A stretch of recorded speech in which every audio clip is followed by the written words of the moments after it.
Okay, so welcome to another reading group meeting of the CSP, Conversational Society of Philosophy. Today we will be examining Dr. Chimakonam's Ezumezu Logic, specifically from page 97 to page 113. And in this chapter of his book, he sort of provides an overview of the structure of what he calls Ezumezu logic, which is a trivalent logic. And it's interesting how he captures his ideas in this particular chapter. So he begins by telling us giving us like an overview of the structure of the logic by first introducing us to the concept of trivalence. And to understand what this trivalence means, he goes back to the origin of logic, which is metaphysics in some sense, or thought system, as he calls it. And this is where he talks about the ontological quadrant, which are the four stages of metaphysical development, which then leads to logic. He begins by talking about worldviews, which constitute things like superstitious beliefs, myths, stories, and all that. And from worldview, you have cosmology and ontology, which involves a critical evaluation of nature, of the nature of things in the world, of the nature of being in itself. It's an interrogation of all these worldviews, all these superstitions that we may have had in the first stage of metaphysical development. And after this critical evaluation stage, we have thought system, which basically separates common beliefs from basic beliefs. In other words, it separates opinion, superstition, myths, and all that from the basic beliefs that have been identified in the previous stages of metaphysical development. And it is from this thought system that we now have logic. And also we see how logic is contextual in this sense, because it proceeds from a worldview, from an ontology, and from a thought system. And one question that arose from my reading of this particular structure of Ezumezu logic is how one can identify what types of disjunctions can be complemented, because trivalence itself means at least introduces the idea of complementation into the logic, where two seemingly opposed variables can come together in complementarity. So one question that arose from my reading of that particular structure is how one can identify what types of disjunctions or what types of opposing variables can be complemented, because if all opposing variables can be complemented, then there will be a need for us to abandon two-value logic. And if it is only some opposing variables or a majority of opposing variables that can complement themselves, then the question would then be, what is the criteria for this complementation? Other structures of Ezumezu logic include sub-contrary evaluation, which is basically a dismissal of contradictions in favor of sub-contraries. You have the modes where he talked about the contextual mode in Ezumezu logic and the complementary mode and all that. And it seems to me that a proposition, and from my reading, I began to think a bit more. It seems to me that a proposition is only true or false when it is in contact with something else, another sort of opinion or another sort of ideas. Prior to that, for me, I think such a proposition is neither true or false, or indeterminate, as you may call it, indeterminate. This means that it is in conversation. It is conversation that leads to the ascription of truth value to any proposition. Because once you say a thing is true, you have a belief that shows that that thing cannot be false. If you say a thing is false, you have an opposing view that shows that that thing cannot be true, right? So if you have an idea or a proposition in isolation in itself, that proposition can neither be true or false. That was my thinking.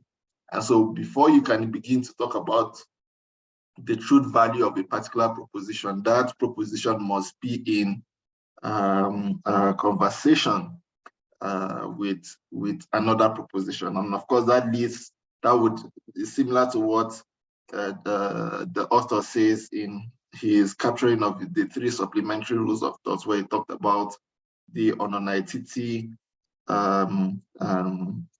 aspect of it, where he says, contrary to what I am saying, which is that a proposition, such an isolated proposition cannot be adjudged as true or false. He says they are both true and false at the same time, but we'll come to that. In that chapter, he also talks about the context principle, which sort of can be summarized into the idea that meaningfulness in itself is necessarily context dependent. So whatever proposition you put forward, for that proposition to be considered meaningful, it must be meaningful within a context. It must be context dependent before the meaning can be truly realized or understood. And then, of course, it goes on to talk about the 3 supplementary rules of thoughts, Njikoka, which is basically context analysis, Mekoka, which talks about complementation, and ononaitity, which I just finished talking about. Now, of course, he talked about other things like the principle of consent, which include permissibility.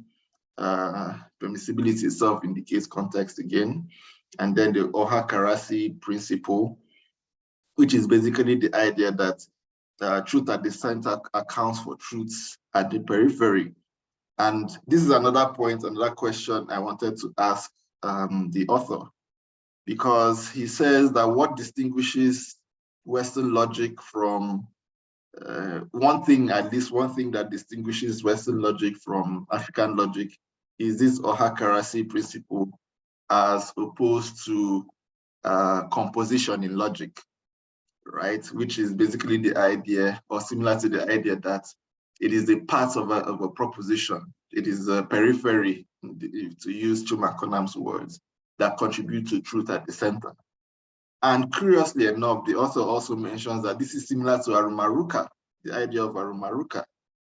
But then the problem I had when reading that part is that if Arumaruka mirrors, well, not mirrors, is similar to composition in logic, and the author also says that one of the things that distinguishes African logic from Western logic is the difference between the Ohakarasi principle and the compositional principle, which is similar to the Arumaruka principle. Then how does Ezumezu fit in Arumaruka into it without being seemingly Western? Is that a good criteria to distinguish Western logic from African logic? And then, of course, he talked about other things, the unification principle. I personally did not understand and the unification principle. I would love the author to explain it in depth, because it was written in, logical lingo, and my expertise in that has been diminishing over the years. So I couldn't have a quick grasp of what the author was trying to say in that particular section. Then he talked about the thesis of regimented ontology and all that. But I will stop here so I don't hog the microphone. I've mentioned 2 of my major concerns. I hope the author has taken note. So on that note, I would then invite other members of the CSP to, tell us their thoughts on this particular chapter of Ezumezu Logic, what they thought was interesting about it, some of the questions you may have about it, and then we will then ask the author to, make a response. So if you have any questions or comments, simply as usual, raise your hands, and then I'll call on you, and then we can begin the conversation. Thank you.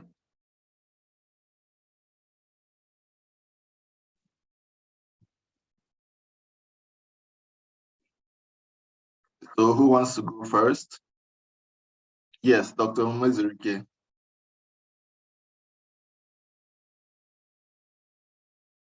You can unmute yourself and then speak. Yeah, good afternoon. Good afternoon. Yeah, that's good. I'm glad to be here once again. I want to sincerely appreciate the author. What he did was indeed fascinating. I must confess that. Actually, because it's not easy, especially when it has to do with logic. And then that many people have before now denied that we have critics of African logic, not to talk about Ezumezu logic. I think but the author was able to connect ideas to show that indeed there is something like African logic. And that African logic for him he called Ezumezu logic. I think on that note, I want to really say that the author did something worthwhile. And again, like Dr. Arabia rightly said, the meeting is not all about fault findings and all that. It's equally all about is equally about commendation and all that. So I'm probably trying to throw more light because permit me to digress a bit. The question of meaning and meaning making in conversational philosophy, of course, I've read and read and read. I don't really, I couldn't understand it in the angle it was discussed once at a time in our meeting. So I got to have more knowledge about it. So our discussion here is not all about questions and all that. So I think I want to say precisely that this issue of Ezumezu logic, which we're discussing today, I think the author was able to capture it in his notion or idea of glut paradigm. But it is a course of my reading. I got to see what he coined as a glut paradigm, as against the gap paradigm of, say, Stephen Klein and that of Lua Carries. I think the author did something did wonderfully well there because author was able to establish, because it was very difficult, as the author himself acknowledged, that at some point it's difficult to prove Lua Carries probably logic wrong, especially owing to the fact that it's a bit closer to what we're talking about as against the usual or common value logic of the West. I think he talked about three value logic. But then the author was able to, do something there because he said that his own three value, something is missing. Because of course he said that for low carries and the clean, the third value is indeterminate. The third intermediary value is indeterminate for them. But the author was able to say that, capture that, and again explain more that the third value is determinable. And I think he proved that beyond reasonable doubt. And then where he talked about the cookie. But when I was reading that part, I was like, it reminds me of what we call what a cookie is all about again, and all that. And his connection was perfectly okay because he was able to show that the falsity or truth are two polar values that are contraries, not contradictories, as in the case or notion of Lua Caris and Stephen Clay. I think the author did something wonderfully well there. And again, the connection and again the concept of easy, Izu and Ezu, which for him, Izu is falsity, and that of Ezu is truth. Then in my own way, as maybe an Igbo from Igbo extraction, I was struggling. And I said, maybe he might have tagged the Izu falsity because there's nothing in the umbrella of Ezumezu, for instance, as an Igbo word. When you talk about Izu, I think is a different thing altogether. And that's why he saw it as a false paradigm and all that. Why that Ezu is what we call the truth and all that. And again, the Ezumezu in small letter E as being the complemented, or the one that complemented the both. I think he was able to do something very marvelous, not just the concept, but if you read meaning into his explanation, you really understand that you have done something. Of course, the critics of the African logic and all that will be shocked of probably his conversation and probably his connection to these ideas and realities. I think he did well there, perfectly well. And again, I understood after reading the work, I was like, the work I've not finished, but not to me that I've gotten to the end of the chapter. So I was it was amazing because I understood so many things. Of course, I've done that. There is a work I did with the author, of course, but I didn't really, I didn't get into this glut and then that of Wakari's gap paradigm as such. So while reading it, I discovered that this trivalence logic, probably the Ezumezu logic in general, which he said is a derivation of this quadrant, this African quadrant, as Dr. Arabia rightly presented, the worldview, then to cosmology, ontology, and that of thought system, then down to the logic itself. I think it's very wonderful, but I have little issue, not really an issue as such. I don't know whether I should call it an issue, but then I have an issue because the work I did with him, we were able to do little explanation. Where I don't see it as much question is that we did a little explanation that when I was, when we were quoting one of the author's book, we made mention that when we talk about universality, we are not really saying that it will be the kind of universality probably that was talked about by the universalists in their notion of the method of philosophy, where they talked about one method or one universal method, and that is the Western method.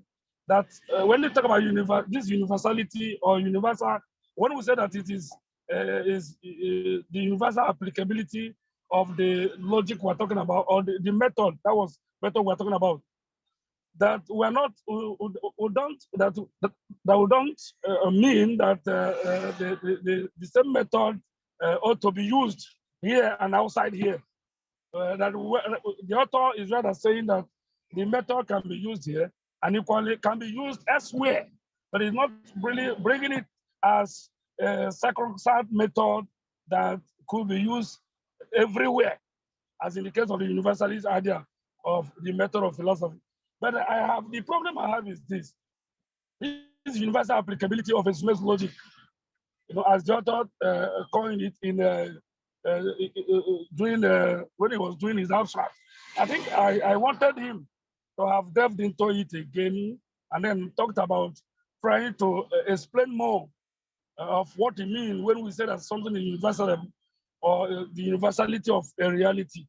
Is he actually the author saying that from my own interpretation, as somebody who has been reading him, I know what he meant was the fact that this method can be used here, that is Ezumezu logic, can be obtainable here, it can be used here, and it can be obtainable elsewhere. But it's not really bringing it as something that a method or a logic that should be used and then as against probably the Western logic or other logic, Asian and Chinese and rest of them. So I think I wanted the author to have said something to show that when he said that there's a universal applicability of the method called of the logic called Ezumezu logic, I wanted the author to have said something about what he means, or what he mean by that universality or universalism. Thank you.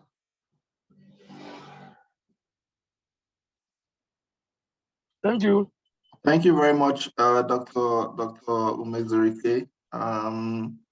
Any other person wants to add to that before I call on the author to respond?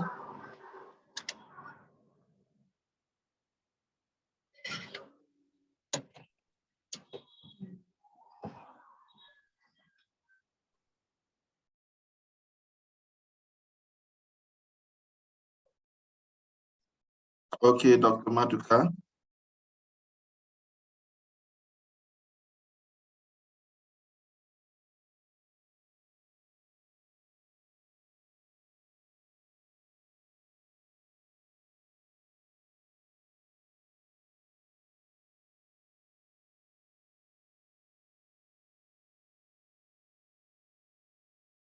Dr. Maduka, you can unmute.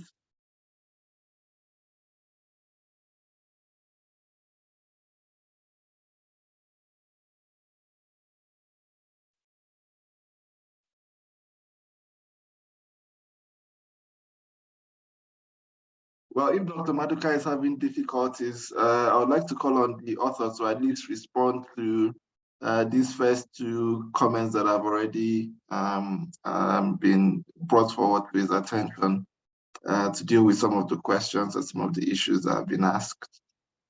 Thank you.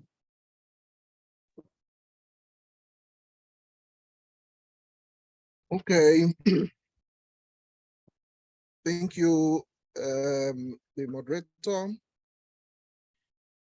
I wish I still recall most of the things I wrote in that book. But I'll do my best. Beginning with your observation that what was written under the principle of unification principle.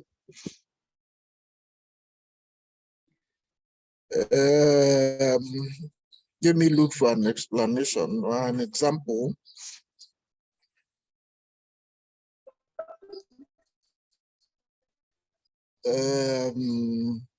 The point that is the importance of context in Ezumezu logic.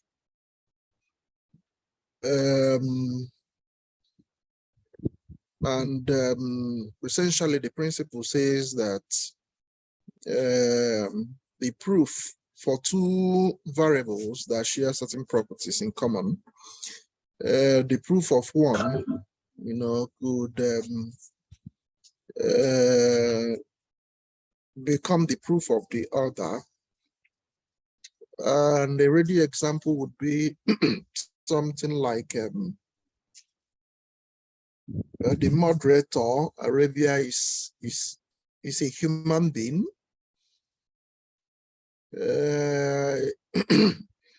Is also a man. Let's think of another, Mezrike that just spoke now, is also a human being. It's also a man. Amongst other attributes that these two people have, when we think of them as variables, for example, and we want to compare them, it's important that we specify the context under which we're comparing. Look at these two variables. In the context of sex, their sex, we come down to maleness, property of maleness. So if we construct a logical proof with certain axioms to establish that Arabia possesses the quality of maleness, and we succeed in proving that, then what that means is that the proof we generated for Arabia as a male could equally prove male. Okay, so that is essentially what that principle is about. But the stress, that importance, the point there is context. When we conduct proofs in Ezumezu logic, we take note of context, which is not the case in Aristotelian logic. Okay, so going over to Ms. Rike's question about my claim that Ezumezu proof system could be universalized or is universalizable.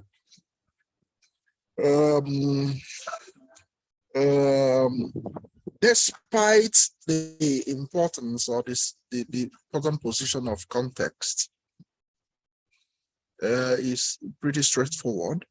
When we reduce our proof mechanism in a particular geography to specific context, we can also do that in other geography to specific context. The example of maleness as a context that I just discussed pertaining to two variables, Arabia and the Mezrike, can as well be evoked in another context other than Africa geographically. Okay, the point there to note, as discussed in another chapter of that work, is that whereas Ezumezu is universally applicable, it is not absolutistic.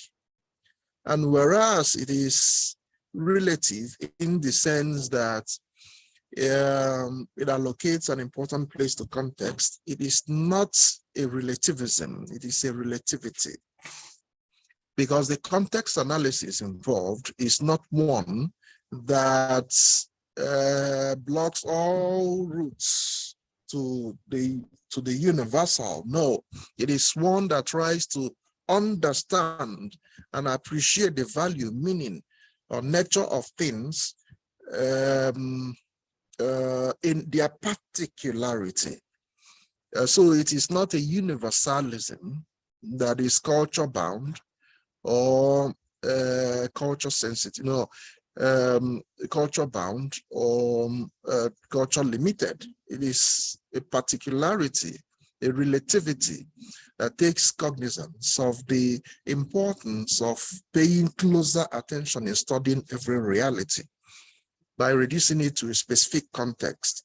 Every variable has very many shades of ways of manifesting itself, properties and what have you.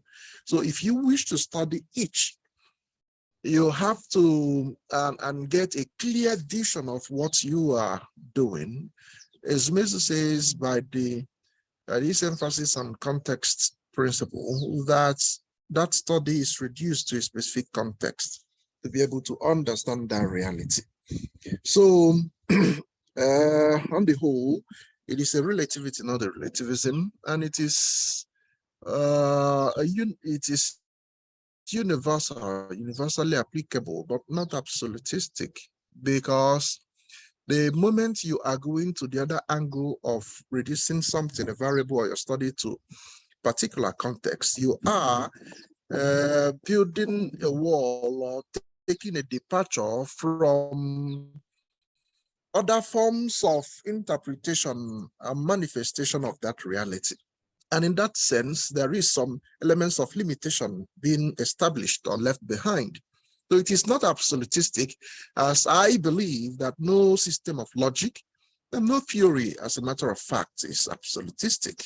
Being absolutistic means being applicable in all places, in all contexts, at all times.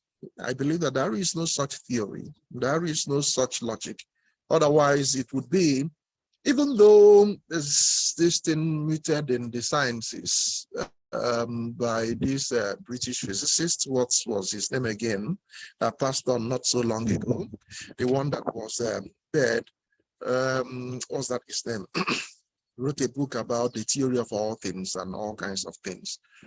Stephen Hawking. I don't believe that. Yeah, Hawkins. I don't believe that there's a theory or a logic that is absolutistic. Thank you. All right, thank you very much, Dr. Jonathan. Just to recap one point I think you missed on my part, the point about the Ohakarasi principle, and the fact that it also sort of is similar to compositionality. But then again, you say that one of the things that differentiates Western logic from African logic is that African logic, truth at the center accounts for truth at the peripheries, which is the Ohakarasi principle, which is opposed to compositionality. So how do you reconcile the existence of the Arumaruka principle in your Ezumezu logic, which is African, right? And then the second point, which is how to identify what types of disjunctions can really be complemented. If all, then should we abandon two-value logic? If at least some, what then is the criteria for that? Because I can imagine, for instance, now, I'm trying to think of an example of two opposing thoughts.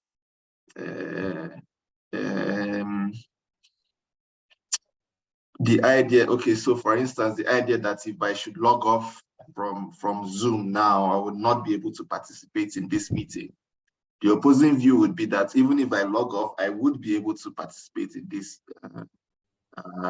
meeting. Those are two seemingly opposed ideas. It seems that complementarity may not exactly work within that context, even though it might work in certain other contexts. So again, the question is it all types of disjunctions that can be complemented in the way you envision it in your logic? If it is true that all types of disjunctions can be complemented, do we then abandon two-value logic? If it is only some, or maybe a majority, or maybe a few that can be complemented, then what criteria can we use to, differentiate, to identify those sorts of variables that can be, complemented?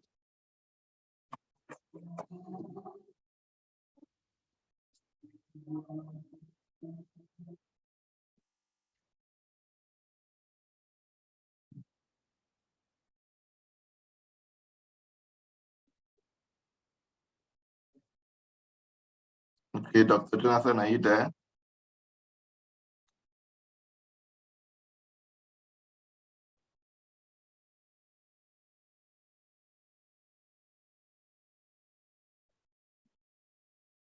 Yes, I believe I'm back. Okay. Can you hear me? Yes, I can hear you now. Hear me? Okay, so you were asking a question before I got logged off. Yes, did you okay, so let me ask again, if you can hear me. The first one is about the Ohakarisi principle.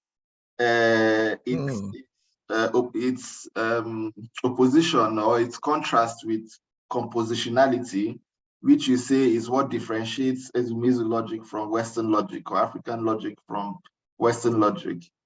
And so if that is true, then what is the place of Arumaruka principle, which according to you mirrors or is sort of similar to the compositionality principle?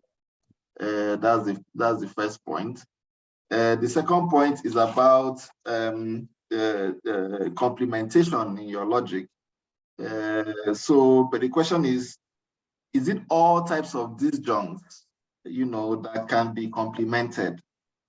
So I give an example now, which ironically sort of happened to you.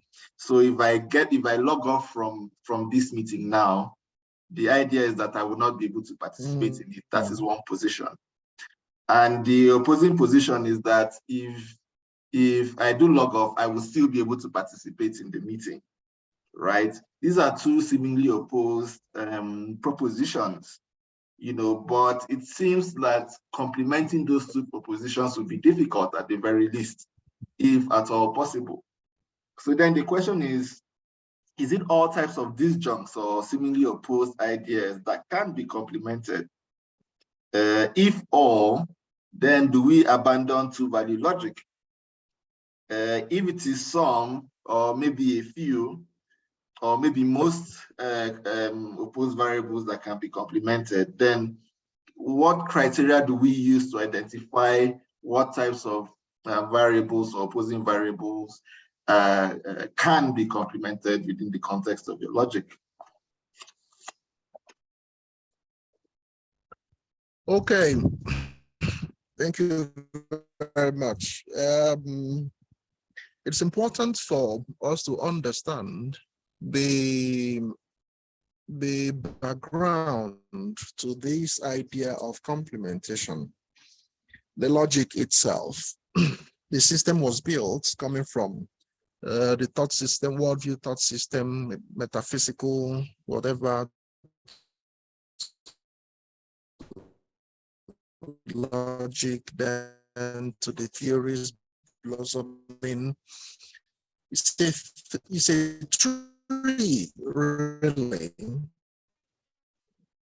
Now, when we talk about, they actually come from, and the three supplementary laws in themselves come from the three metaphysical principles: relationality, contextuality, and complementarity, with their epistemological and ethical variants.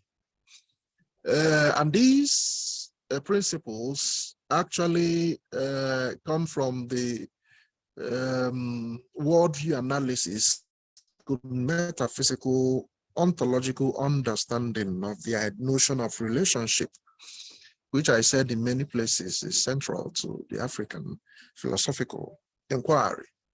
Now, some of you may have read from Nez, who identified three types of this relationship. The one he calls identity, the other he calls solidarity, and the combination of both, which it describes as harmony, some form of goodwill and what have you. And I have altered those that on the ground that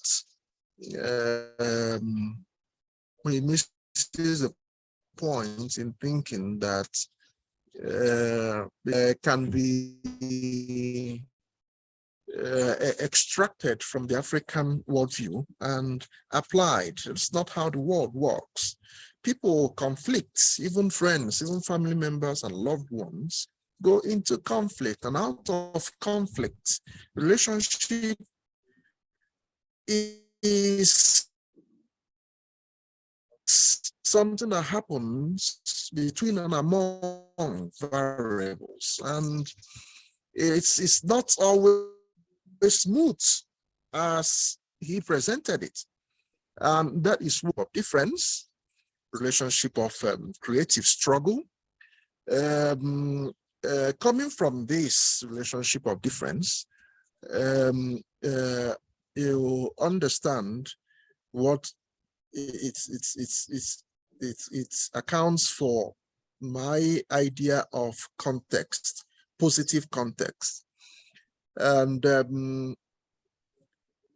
as well as my idea of negative context. These are two different types of context in my work, where positive context stipulates that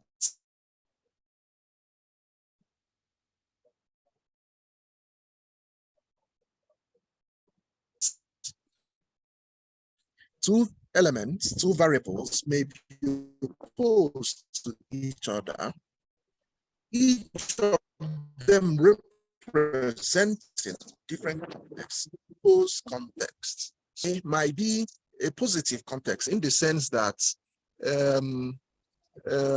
it is a situation in which a variable standing opposed to another. Sorry, let me get that right so that I don't end up confusing anybody. Let's think of two families, okay, that are quarreling over a parcel of land. And you can, in that sense, say that these two families representing two different contexts are opposed, okay? Now, situations in which one member of a family siding with family means standing opposed to the presumed outsider, the other family that are jostling for their land. If I'm a member of family A, and I stand with my family, okay, that could mean standing opposed to the other family that are jostling for our land. All right. And that is post-negative contextuality. Then there's a situation again where one member could stand with his family without standing opposed to the other family jostling for their lands. That is positive contextuality. Okay, and these two types of context are buried in difference, relationship of difference. Coming down properly now to the question you asked about two seemingly opposed variables, if they can always be reconciled by means of complementarity, is your question. It is important for us to understand that Ezumezu defines in this fashion different types of relationship that can occur. Contradiction is a form of relationship. But Ezumezu says that it is not the end of relationship tends to present it. We can actually go beyond contradiction and have a relationship of complementation. Okay? And if you recall that the three laws of Ezumezu are supplementary to the three traditional laws, then you'd be able to understand why Ezumezu does not reject the three traditional laws. What Ezumezu does is to weaken them in order to formulate three additional laws that can enable us create a system of logic that has far more massive expressive powers than the two-valued logic. And so there is no way that in Ezumezu you could say that constructing relationship of complementation, even if it means demonstrating or claiming that in all contexts where there are two seemingly opposed variables, that the option of complementation is always possible, that will still not commit you to saying that in that way, we would not be needing to logic and its laws, because within the three supplementary laws of Ezumezu are buried the three traditional laws. Only this time, weak example that I have always given is that whether you are in Pretoria, in Lagos, or in Calabar, or in Oka, or in Tokyo, or in Washington, D.C., if you wish to cross the road, a motorway, you'd have to look left and right. That's two-valued logic. Okay, if you toss your apple up, whether you are in Amsterdam or in Paris or in Mogadishu, it will fall down. And that's two-valued logic. Okay, so we'll continue to need two-valued logic. Ezumezu does not trump it. Ezumezu begins in order to create another system of logic with far more massive expressive powers that can accommodate various types of inferences that the two-value logic have proven quite inept at accommodating. For example, like I indicated in the work, the theory of quanta, it's still a difficult thing to axiomatize expressions in the theory of quanta with two-value logic and its laws. Number two, the complementary inferences, which the likes of Chrissy German, Innocent Asuso, the Calabar School, first worked on assiduously, even though Jan Lukasiewicz of the Polish Logic School had attempted in his three-value logic of 1920s and some of his followers.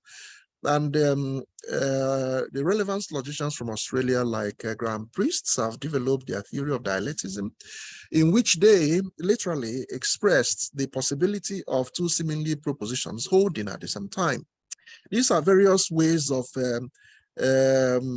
promoting the idea of truth gluts, that two seemingly opposed values can both hold. But before the emergence of Ezumezu, none of these attempts have been able to go beyond the legal parameters of two-value logic. Ezumezu did that by weakening those laws and formulating three new ones to be able to capture in practical terms and technical terms how some of these things can be done. So With the example finally of remaining logged on Zoom and communicating and being logged off and still being part of it, being opposed. Yes, I agree they're opposed. But it's not an ideal example. The reason is because even our electronics, gadgets, the switch that you flip on and off for whatever gadget you have is built with binary logic in mind. Okay, false, truth, false, truth, false, truth, false. And that was how the designers of this also designed it. All right. Now the question is, does that give us adequate handle? Does that give Zoom as interactive social media a massive expressive power, such that, for example, even if I get logged off in video, I remain there in audio and continue to follow? All right. It was not designed that way. It was designed with binary logic, with two-value logic in mind. So it's either you're on or you're not. It's true, false. It's that you are, I am here, I am not. You know, but if it was designed with a trivalent logical model in mind, then the function of video and audio could have been separated so that it is possible for me to, the network to shift a bit and I'm logged off in video, but I still remain there in audio pending when I reconnect in video. Okay, that is an example of what is trivalent logic could do and give to us in science and technology and different other places. Thank you. All right, thank you so much, Dr. Jonathan. I would call on Dr. Lucky and then Dr. Negidu to ask their questions, and then maybe Dr.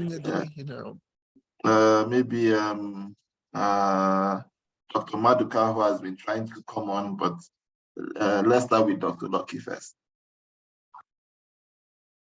Okay, thank you, Dr. Arabia, for calling my attention, calling me to ask my question. But before I ask my question, I want to make some comments. It's good to note that Dr. Chimakonam has done a marvelous work, especially in the area of African logic.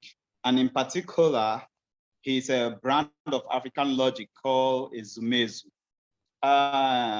It's nice that he did not just talk about an African trade-value logic, but he developed some laws and principles to guide his logic. So I wish to say that he did well by stating that Ezumezu logic is grounded by the principle of consent, as well as some laws of thoughts. But first, I want to note that according to him, there are 4 principles of consent, which include the principle of unification, the principle of ohakarisi, the principle of permissibility, and the thesis of regimented ontology. And he also talked about his 3 supplementary laws of thought, which include the law of Njikoka, the law of Mmekoka, and the law of Ononetiti. I wish to state that there's something so unique about the way Chimakonam writes. That's why I think Arabia's question wouldn't have really come up if Chimakonam had stated it categorically. I know passively he stated it that his logic does not really negate or denies the Aristotelian 3 laws of thought its rightful place. In his work, he has stated that it still have a place, but he didn't emphasize that.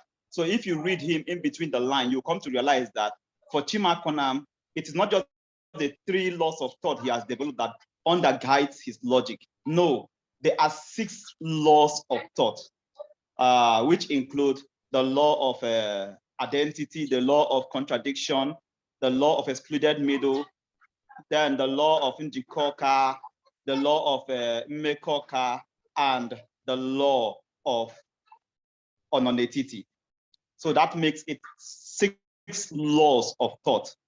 So this is what Konam didn't really emphasize, but he said it passively. So I'm just trying to highlight it so that we note that he really did not say that there is no place for the three laws of thought of Aristotle, bivalent logic, in his Ezumezu Logic.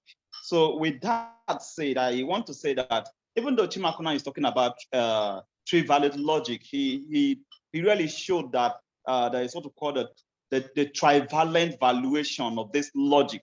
And he explained it using the contextual values and the complementary values, which is dependent on the moods. He talked about the contextual moods and the complementary mood. I think with that, one would understand that we have two contextual moods and one complementary mood, bringing out the trivalent nature of this logic.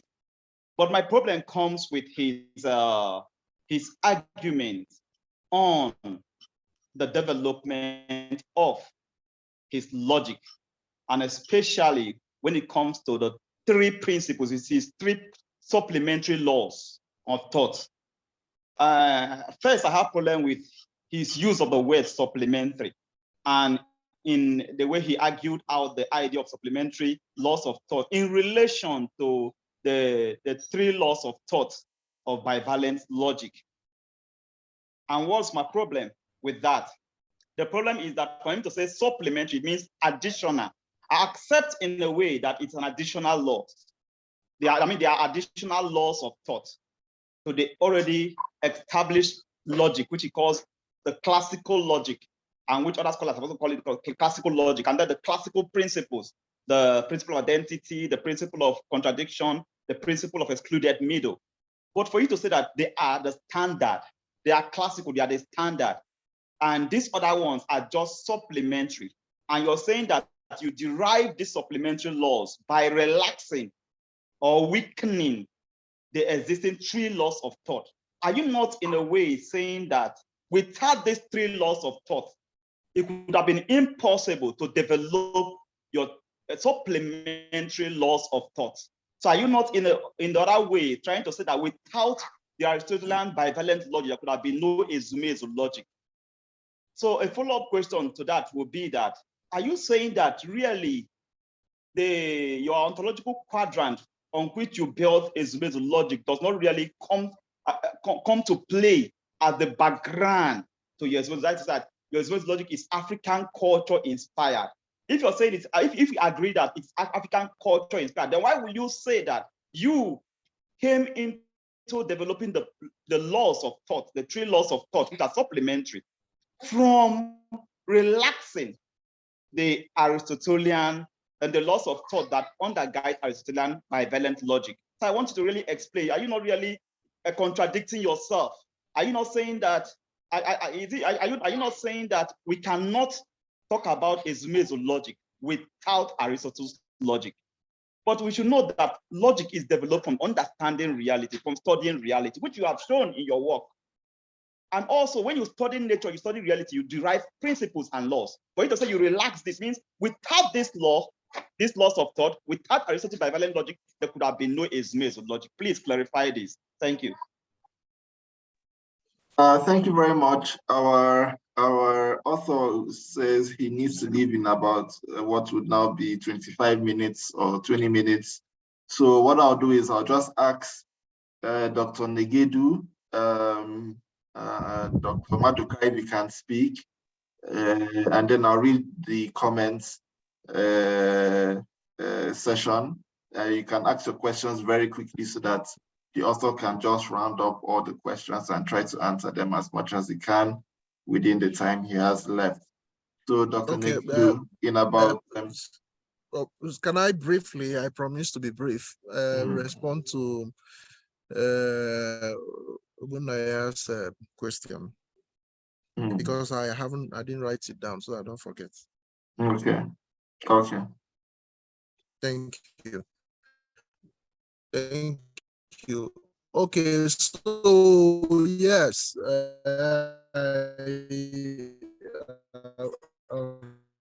I've noted your point. It makes a lot of sense to think about it in that. Because knowledge is incremental, okay, and trying to weaken the traditional laws in order to formulate three additional laws that are called supplementary It does not mean that Ezumezu would be impossible without that. No, I was only trying to build on a research that has been done before our time. And additionally, that was necessary because, as I explained in my previous comments, the idea is captured in the law of identity, excluded middle, and contradiction, ideas that manifest everywhere in the world. Like I said, if I toss up an apple here, it will fall. If you do that in Washington, it will fall. So it is not exclusively Greek or Western. We also have it, except that in Africa, in our reasoning, daily routine and reasoning, we tend to accommodate more than that logic, okay, that logic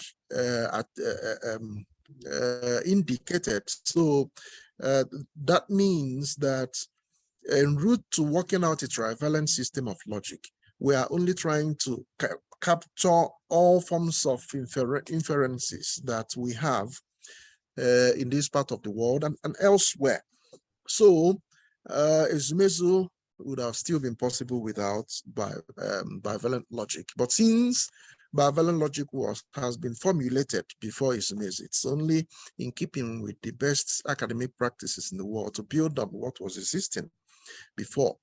And if you go to the chapter 3 of the book, you see where I discuss what I call the problematics of African logic. And one of the topics there discussed was problematizing the categories of non-classical, non-standard, and non-Western.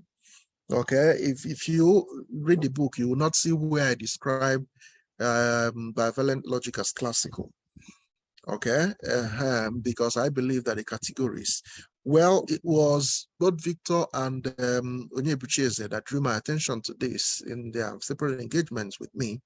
And you could see that in the footnotes where I thank both of them for drawing my attention to that, and for which I now problematize the categories non-classical, non-standard, and non-Western. I did not describe that logic as classical. I did not describe it as standard. And that is why when you see me talk about those three laws, I tend to use the expression traditional. Okay, traditional in the sense that, hey, these are the foremost laws articulated before now. Thank you. All right, thank you very much. So I'll call on Dr. Negedu, please, in a minute or less. Could you ask your question or make your comments? All right. Well, thank you very much.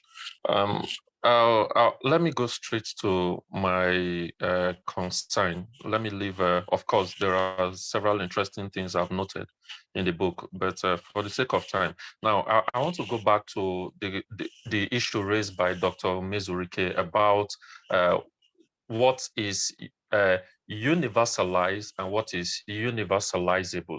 So, which of course the author has made attempt to respond to. I'm doubting if the word universalized and universalizable are the same, because in the book, in the first page of the chapter, you see that, you know, this logic will be universalized. So, and if I say it will be universalizable, I don't think it's the same. So I may be confused there. And I'm thinking that universalizable would have been proper, which shows that it has the capacity. So I'm saying that universalized, it's nearer to being absolutistic than universalizable. Of course, my second concern is what you've replied when Lucky raised the issue of being supplementary. So yeah, that is it. Thank you.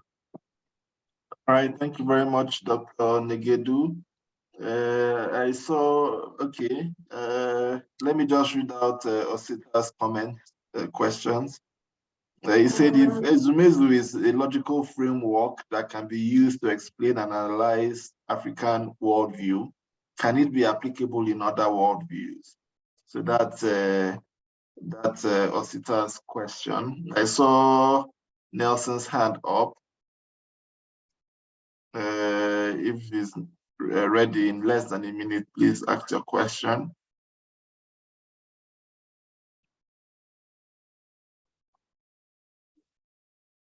If not, I would call Dr. Maduka to ask his question in less than a minute. Thank you.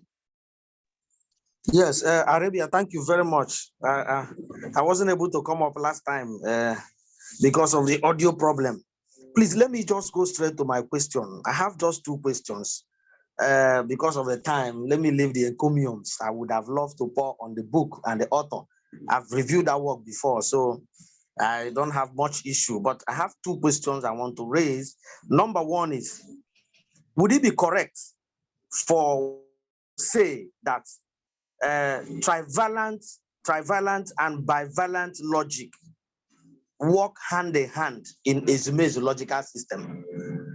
Let me repeat that. Would it be correct for one to say that both bivalent and trivalent logic work hand in hand in Ezumezu logical system? This question is coming based on the author's attempt, to show the relationship between bivalence and trivalence and how it creates or it unveils the fluidity or flexibility of Ezumezu logic, which enabled him to now configure those principles that undergird Ezumezu logic, as well as building up three new laws that strengthens the other first three laws of thought. Then the second question, I'm trying to be very fast. The second question is considering the fact that the author has this penchant for building new concepts from his Igbo background. Would it be correct, I want to ask the author, this is a question I would like the author to really answer, because I have an issue, and the issue is with some of the concepts from the Igbo background he uses, is it to the author now? The question is it the Igbo concepts or words that he conceptualizes in his ideas, and especially in this particular chapter, is it a central Igbo, what we call Igbo Izube, or is it dependent on a particular dialect? Because some of the concepts or words that have been conceptualized appears to mean slightly different things from other Igbo dialects. For instance, from the Igbo part of Igbo speaking area I come from, the word particularly ngo, which the author used to stand for logic, does not really mean logic in my dialect, which is also in Igbo. So I don't know the particular Igbo language he uses. Is it a particular dialect? If it's a particular dialect, I would suggest that the author would try to be using central Igbo, what is called Igbo Izube, so that there'll be no misconstruction because of that slight differences in dialects, though Igbo language. These are just the two concerns I have. Thank you very much. All right, thank you so much. Thank you so much. All right, so Nelson, just in about less than a minute. Yeah. I had a problem with network. Well, Nelson has a penchant for long questions. Yes, so let me address this three before I forget. Then Nelson cannot ask his question. Actually, I do. It's because I have so many things, running through my mind. But however, doctor, just a simple one. Even though this last one, as stated by Dr. Maduka, is what you're looking into. I just want to ask, on the law of non-entity, can you quickly, I know you're a musician, can you help us give a clear distinction between the law of non-entity and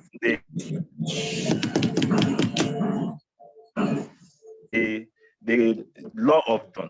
Of course, we know that there are two kinds of a disjunction. We have an exclusive sense of a disjunction and an inclusive sense of a disjunction. It seems to me that this law of non-entity is just the same, or maybe has the same meaning with the law of inclusive sense of a disjunction. I don't know whether my question is clear. Since it should be. All right, thank you very much, Nelson. Dr. Jonathan, you can then respond so we can round off. Okay, so beginning with Negedu's question, I think it's a question of grammar. Universalized, universalizable. One is past tense, one is indicative of that capacity for that same action. But I think the one I use most, is universalizable. It has the capacity, it can be universalized. Then to Osita's question, whether Ezumezu that can be used to analyze ideas in African thoughts can also be used to do so in other worldviews. Yes.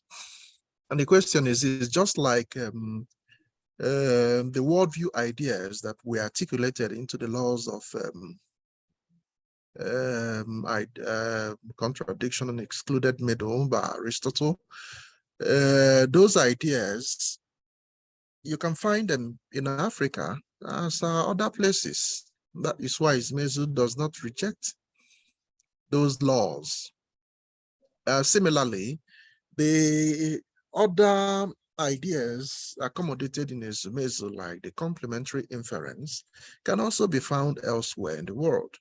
It just happened not to be the dominant worldview idea that you find in the West, but it is there, they practice it. Take, for example, in their legal system, United States of America, UK, and elsewhere, you have the drug agents nab a drug peddler, okay? And the law clearly states that if you're caught with a certain quantity of methamphetamine or cocaine or whatever, you will be tried and jailed. And then they catch someone with that quantity or even more. However, because that person is in a position to offer them a bigger kingpin who controls distribution, you know, they make a deal with that person. If you offer us clues to catch the other bigger kingpin, then we will reduce your sentence or might even let you work on a certain small community service. Okay, what is taking place at that moment is complementary inference. It's no longer the diametrically opposed form of inference that are encapsulated in the mutually exclusive ideas in excluded middle and contradiction. So yes, again, Ezumezu can be applied in other realms. That's why it's universalizable. And then to the question that who was the third person to ask? Dr. Maduka asked. Maduka asked, what was that his first question again? Can someone give me a clue? The first question Dr. Maduka asked. If it would be correct for one to say that trivalent and bivalent logic work hand in hand in Ezumezu logic. No, it would not be correct to say that, because bivalent logic operates strictly with the traditional laws. And in Ezumezu, what we've done is to weaken those traditional laws because they are too strict.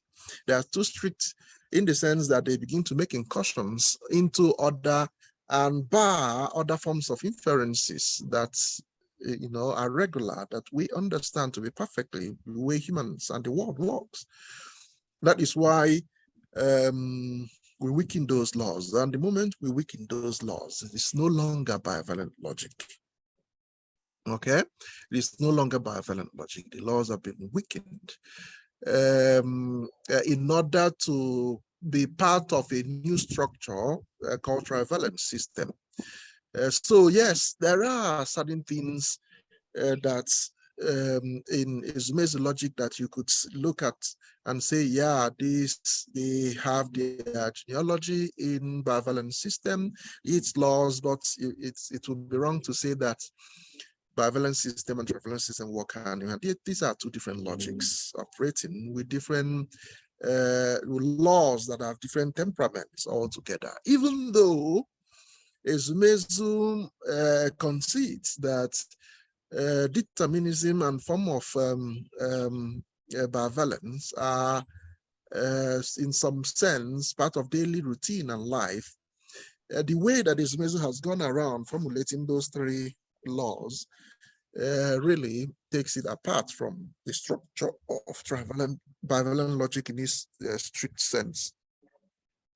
Okay, then your second question regards my conceptualizations from Igbo language, and I wondered if I was actually using Igbo Izugbe. Yes, I was using Igbo Izugbe. Of course, I know that Ngo might not be an appropriate and a clear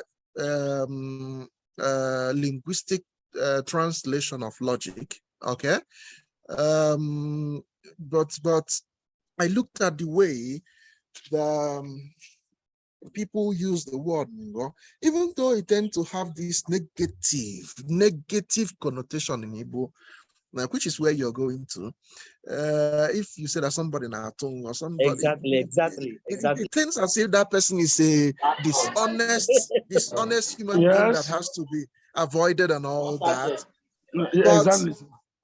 I have thought about this, believe you me, my brothers. I thought about this and I realized that the negativity that is associated with that concept is because of the worldview that our people have. Okay, we have a worldview, and when you go through the works of those African philosophers and scholars who have gone into a communitarian excavation of African traditional, from Wallace, Consensus, Weredu, and what have you, the way they try to negotiate, they try to avoid arguments, they try to reason together without appearing to be argumentative in terms of what each side trying to win the argument. No. And so the person who comes with Ngo is one, is akin to what the lawyers really do in the court of law. A lawyer knows that the client is guilty of that, but he's trying to spin the argument in a way to present and whitewash the client who has committed a lot of atrocities. Okay. However, when you disbar, when you kick out all these appendages to that concept, well, you discover that what is left is actually logic. It's logic, but with a negative connotation that we have all come to accept as something negative, you know, but it's logic. When, for example, somebody carries a basket full of goods going to the market, one of the wishes that Igbo people will give to that person is deceive the market people. Okay, and that sounds negative, but it's a good wish that people wish people who are going to market, because in the business of transaction, okay, it is logic for logic. You know, this thing is going to serve you for many years because of its quality. You've got to pay me this money. And I say, well, I have something at home that really serves me. I just like the color. So it's really because I like it that makes me want to buy it. So if you won't reduce the money, then I'm not going to buy. This is transactional, but it is logic in play. Okay. And our people really, because of the communal, I think it's because of the communal existence, try to avoid whatever tries to separate people. Some try to undo one another in one form or the other. And as a result, those who don't care so much about that are now regarded as people who it acquires that negative connotation. But if I had another better word in Igbo that can capture logic, I would have used it.